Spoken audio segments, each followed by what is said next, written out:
અને આજના મહત્વના સમાચારથી શરૂઆત કરીએ તો ઉત્તરાખંડના ઉત્તરકાશીમાં વાદળ ફાટ્યું છે। બરકોટના સિલાઈવાંડ પાસે વાદળ ફાટવાની ઘટના બની છે। વાદળ ફાટતા સમગ્ર વિસ્તારમાં વિનાશની સ્થિતિ સર્જાઈ છે। 8 થી 9 શ્રમિકો ગુમ થયા હોવાની પણ આશંકા છે। એસડીઆરએફ પોલીસ સહિતની ટીમ દ્વારા તપાસ શરૂ કરવામાં આવી છે। દટાયેલા શ્રમિકોની શોધખોળ અત્યારે કરાઈ રહી છે। વાદળ ફાટવાની ઘટનાથી ઠેર ઠેર ભૂસ્ખલન પણ થઈ રહ્યું છે તો નદીઓ અત્યારે બે કાંઠે વહી રહી છે। ધસમસતા પાણીના પ્રવાહમાં અનેક વસ્તુઓ તણાઈ છે તો નદીના પટમાં ન જવા માટે લોકોને ખાસ અપીલ પણ કરવામાં આવી છે।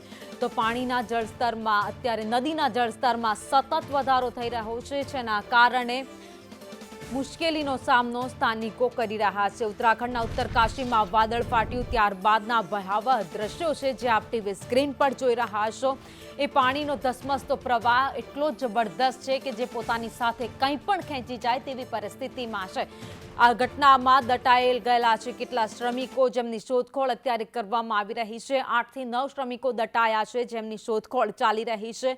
ફાયરની ટીમ, એસડીઆરએફની ટીમ, પોલીસની ટીમ ત્યાં કામે લાગી ગઈ છે તો બીજી બાજુ ભૂસ્ખલનની ઘટનાઓ છે એ સતત વધવા લાગી છે જેના કારણે કેટલાય રસ્તા ઉત્તરકાશીમાં બંધ થઈ ગયા છે। લોકોની અવરજવર અટકી ગઈ છે। કલાકો સુધી રસ્તાઓ પર ટ્રાફિક જામ થઈ ગયો છે। તો વાદળ ફાટવાને કારણે જ્યાં કામ ચાલી રહ્યું હતું તે ઘટના ઉપર 8 થી 9 શ્રમિકો દટાયેલા છે જેમનું રેસ્ક્યુ ઓપરેશન કરવામાં આવી રહ્યું છે। ટીમો અત્યારે રાહત બચાવની પહોંચી ગઈ છે અને રેસ્ક્યુ ઓપરેશન કરી રહી છે। જેટલા જલ્દીથી શ્રમિકોને બચાવી શકાય તેવા પ્રયત્ન આ ટીમ દ્વારા કરવામાં આવી રહ્યા છે। તો અત્યારે વરસાદી માહોલ છે। ઉત્તરાખંડના ઉત્તરકાશીમાં ભારે વરસાદ વચ્ચે વાદળ ફાટવાની આ ઘટના બની હતી।